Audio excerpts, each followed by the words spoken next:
జిల్లాల పునర్విభజనపై తెలంగాణ ప్రభుత్వం ఫోకస్ పెంచింది. జిల్లాల స్వరూపాలను మార్చబోతోంది ప్రభుత్వం. ఇప్పటికే అసెంబ్లీలో ఈ మేరకు మంత్రి పొంగులేటి ప్రకటించిన విషయం తెలిసిందే. ఉమ్మడి కరీంనగర్ జిల్లాలో భారీ మార్పులు జరగనున్నట్లుగా తెలుస్తోంది. సిద్దిపేట జిల్లా రద్దుపై ఇక జోరుగా ప్రచారం నడుస్తుంది. సిద్దిపేట జిల్లా రద్దు కాబోతుందంటూ రూమర్స్ వినిపిస్తున్నాయి. ఆసక్తికరంగా మంత్రి పొన్నం ప్రభాకర్ కామెంట్స్ ఇప్పుడు నిలిచాయి. హుస్నాబాద్ను బలవంతంగా సిద్దిపేట జిల్లాలో కలిపారంటూ మంత్రి పొన్నం ప్రస్తావించారు. తిరిగి కరీంనగర్ జిల్లాలో హుస్నాబాద్ను కలుపుతామని మంత్రి పొన్నం మాట్లాడటం అయితే ఇప్పుడు సంచలనంగా మారింది. హరీష్ రావు వల్లే సిద్దిపేటలో హుస్నాబాద్ కలిసిందంటూ పొన్నం ప్రభాకర్ వ్యాఖ్యానించారు. అడ్డగోలుగా జిల్లాలు ఏర్పాటు చేశారంటూ కూడా మండిపడ్డారు. ఇక ఇదే విషయాన్ని గతంలో కూడా పొంగులేటి కూడా ఇష్టానుసారంగా కూడా జిల్లాలనప్పుడు విడదీయటం జరిగింది. అందుకనే ఈసారి పునర్విభజన చేస్తాము, ఈసారి అర్థవంతంగా చేస్తామంటూ కూడా మంత్రి పొంగులేటి వ్యాఖ్యానించారు. ఇప్పుడు దీనికి తగ్గట్లుగా కూడా పొన్నం ప్రభాకర్ కూడా వ్యాఖ్యానించడం అయితే సంచలనంగా మారింది, చర్చనీయాంశంగా మారింది. ఒకసారి పొన్నం మాటలను విందాం. జిల్లాలకు సంబంధించి హుస్నాబాద్ ప్రాంత ప్రజలందరి ఆకాంక్ష బలవంతంగా కలిపినారు. ఈ జిల్లా కరీంనగర్లో ఉండాలని కోరిక. దానికి అనుగుణంగానే ఇక్కడి ప్రజల ఆకాంక్షకు అనుగుణంగా ప్రభుత్వంలో ఇప్పుడున్న ముఖ్యమంత్రి గారు గతంలో పిసిసి అధ్యక్షుడిగా అంబేద్కర్ చౌరస్తా సమావేశంలో ప్రకటించిన మాట అందరికీ తెలుసు. నేను స్థానిక శాసనసభ్యుడిగా ఈ అంశాన్ని గౌరవ ముఖ్యమంత్రి గారి దృష్టికి తీసుకెళ్లినాం. ఎప్పుడైనా సరిహద్దుల మార్పు, జిల్లాలకు సంబంధించినటువంటి సైంటిఫిక్ మెథడాలజీల మార్పు చేర్పుల సందర్భంలో ఈ ప్రాంతము ప్రజల ఆకాంక్షకు అనుగుణంగా కరీంనగర్లో కలపడం అనేటువంటి సాధ్యం. ఇక ఈ అంశం మీద పూర్తి డీటెయిల్స్ మా ప్రతినిధి సతీష్ అందిస్తారు. సతీష్, జిల్లాల పునర్విభజన గురించి కొన్ని హాట్ చర్చలు జరుగుతూ ఉన్నట్లు తెలుస్తున్నాయి. దీనికి పొన్నం ప్రభాకర్ వ్యాఖ్యలు కూడా ఆర్జం పోసినట్టుగా తెలుస్తుంది. పూర్తి డీటెయిల్స్ ఏంటి? ముఖ్యంగా ఏదైతే తెలంగాణలో ఉమ్మడి 10 జిల్లాలు ఉన్నప్పుడు హైదరాబాద్, రంగారెడ్డి, మహబూబ్ నగర్, కరీంనగర్, ఆదిలాబాద్, మెదక్, వరంగల్, ఖమ్మం, నిజామాబాద్, నల్గొండ జిల్లాలు 10 జిల్లాలు ఉండేది. అయితే ఇది 2014లో తెలంగాణ రాష్ట్రం ఏర్పడ్డ తర్వాత ఈ 10 జిల్లాలు ఉండేవి. 2016 అంటే 2016లో 21 కొత్త జిల్లాల ఏర్పాటు చేశారు అప్పటి ప్రభుత్వం. దాంట్లో ముఖ్యంగా జగిత్యాల, జయశంకర్ భూపాల్పల్లి, జనగాం, సిద్దిపేట్, కామారెడ్డి, మేడ్చల్, మల్కాజ్గిరి, భద్రాద్రి కొత్తగూడెం, వరంగల్ అర్బన్, అలాగే హనుమకొండ, యాదాద్రి భువనగిరి, సూర్యాపేట్, నాగర్ కర్నూల్, జోగులాంబ గద్వాల్, నారాయణపేట, వనపర్తి, ములుగు, నిర్మల్, కొమరంభీం, ఆసిఫాబాద్, మంచిర్యాల, రాజన్న సిరిసిల్ల జిల్లా, సంగారెడ్డి. దాంతో పాటు దాని తర్వాత ఏదైతే ఇంకా కొన్ని మా రెవెన్యూ పరంగా మా జిల్లాలు కావాలంటూ పెద్ద ఎత్తున ప్రజలు కోరడంతో మరో 2 జిల్లాలను యాడ్ చేశారు. అది నారాయణపేట, ములుగు.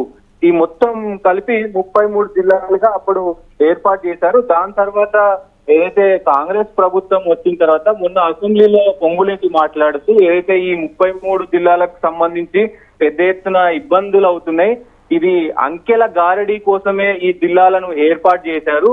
ఒక అంటే ఏదైతే ప్రజలకు అనుసంధానంగా ఉండే రెవెన్యూ డిపార్ట్మెంట్ కి రెవెన్యూ అవసరాల కోసం చేయలేదు, తీవ్ర ఇబ్బందులు పడుతున్నారు అంటూ పొంగులేటి పెద్ద ఎత్తున అసెంబ్లీలో మాట్లాడారు. దానికి సంబంధించి కూడా పొన్నం ప్రభాకర్ మాట్లాడుతూ ముఖ్యంగా నిన్న ఏదైతే ఆయన ప్రెస్ మీట్ లో మాట్లాడుతూ హుస్నాబాద్ ను తిరిగి కరీంనగర్ లోకి తీసుకుంటాము, ఎందుకంటే గతంలో కరీంనగర్ లో ఉండే ఇది ఇప్పుడు సిద్దిపేట జిల్లాలో కావాలని అంటే హరీష్ రావుకి అనుగుణంగా ఉండడానికే కరీంనగర్ నుంచి హుస్నాబాద్ ను వేరు చేసి సిద్దిపేటలో కలిపారు.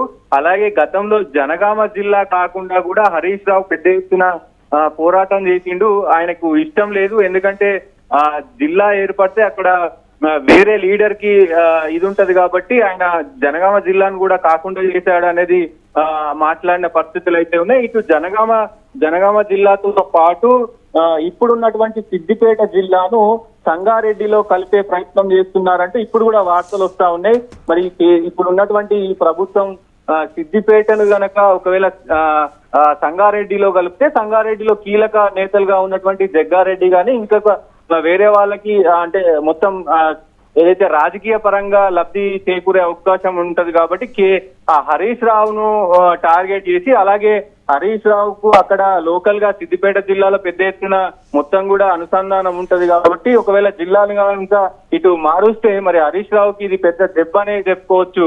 రేణు, అయితే ముఖ్యంగా కూడా మంత్రి పొంగిలేటి చేసిన వ్యాఖ్యల తరువాత ఏదైతే గతంలో ఇష్టానుసారంగా కూడా పునర్విభజన అనేది జరిగింది, జిల్లాల విభజన, ఈసారి పునర్విభజన ఉంటుంది అంటూ కూడా మాట్లాడటం. అయితే ఇంకా ఏ ఏ జిల్లాల మీద ఇటువంటి చర్చ జరుగుతుంది, ఏ ఏ ప్రాంతాల మీద? ముఖ్యంగా ఏదైతే కరీంనగర్ జిల్లాలో మార్పులు ఉండే అవకాశం ఉంది, వరంగల్ జిల్లాలో మార్పులు ఉండే అవకాశం ఉంది, మెదక్ జిల్లాలో మార్పులు ఉండే అవకాశం ఉంది. ముఖ్యంగా మేజర్ గా ఇప్పుడు ఉన్నటువంటి దాదాపు 33 జిల్లాలను 23 జిల్లాలు చేయబోతున్నారు. ఆ మొత్తం అన్ని జిల్లాలతో పాటు మేజర్ గా వరంగల్, అలాగే ఏదైతే కరీంనగర్, అలాగే నల్గొండ జిల్లాలో కూడా కొన్ని జిల్లాలు మారే అవకాశం ఉంటుంది. 4 జిల్లాల్లో మేజర్ గా మారే అవకాశం అయితే ఉంటది. ఇప్పుడు అంటే ప్రజలకు అనుసంధానంగా, ప్రజలకు అనుగుణంగా, ఎందుకంటే 50 కిలోమీటర్ల దర్దాపులో ఏదైతే 50 కిలోమీటర్ల దూరంలో రెవెన్యూ ఉంటుందో ఆ జిల్లాకే అక్కడికి ఇవ్వడం జరుగుతుంది అంటూ కూడా ఆయన చెప్పారు. ఇప్పుడు ఒక్కొక్క జిల్లా నుంచి దాదాపు ఇక్కడ రిజిస్ట్రేషన్ చేసుకుంటే సో దాని రెవెన్యూ ఆఫీస్ వచ్చేసి 100 కిలోమీటర్లు 150 కిలోమీటర్లు ఉంది. అప్పుడు రైతులు ఇబ్బంది పడుతున్నారు రిజిస్ట్రేషన్ చేసుకున్నప్పుడు అని చెప్పి కూడా ఆయన పొంగులేటి మాట్లాడిన పరిస్థితులు అయితే ఉన్నాయి. సో అలా కాకుండా రైతులకు అనుగుణంగా పూర్తి మొత్తం శాస్త్రీయంగా ఉండేటట్టు జిల్లాలు ఉంటాయి. ప్రజల కొరకు, ప్రజలకు దగ్గరలో ఉండే రెవెన్యూ ఉంటది. మొత్తం కూడా ఏదైతే ప్రజలు అటు గవర్నమెంట్ కి, కలెక్టర్లకు గాని, అలాగే ఎంఆర్ఓలకు గాని, ఇటు ప్రభుత్వానికి గాని అందరికీ అనుకూలంగా ఉండేటువంటి జిల్లాలే ఉంటాయి. కానీ మా సొంత లాభాల కోసం, మా సొంత ప్రలోభాల కోసం ఈ వ్యవస్థ ఉండదు. సో ముఖ్యంగా జిల్లాలైతే మారబోతున్నాయంటూ కూడా ఆయన చెప్పిన పరిస్థితి అయితే ఉంది. ఒకవేళ ఈ జిల్లాలకి ఇట్లా మారుస్తే ఇప్పుడున్న సిద్దిపేట కనుక దాదాపు సంగారెడ్డిలోకి పోయే ఛాన్స్ ఉంటది. సో అలాగే హుస్నాబాద్, ఉమ్మడి కరీంనగర్ లోకి పోయే అవకాశం ఉంటది. సో పట్టు కొంచెం కాంగ్రెస్ వచ్చే అవకాశం అయితే ఉంటది. మరి బీఆర్ఎస్ నాయకులకైతే కొంచెం మొండిగానే ఉండబోతుందని చెప్పొచ్చు నేను. Right, thanks for the details Satish. మీ దగ్గర నుంచి మరిన్ని అప్డేట్స్ తీసుకుంటాం. Stay with us.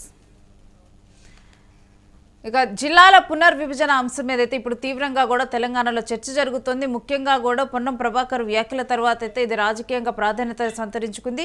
Harish Rao కావాలని చెప్పి సిద్దిపేటలో హుస్నాబాద్ని కలిపారంటూ కూడా ఆయన వ్యాఖ్యానించడం అయితే సంచలనంగా మారింది. ఇక ముఖ్యంగా కూడా హుస్నాబాద్ను తిరిగి కలుపుతా, ఇటు హుస్నాబాద్ని సిద్దిపేట నుంచి కూడా విడదీస్తామంటూ కూడా ఇప్పుడు మంత్రి పొన్నం చెప్పడం జరిగింది.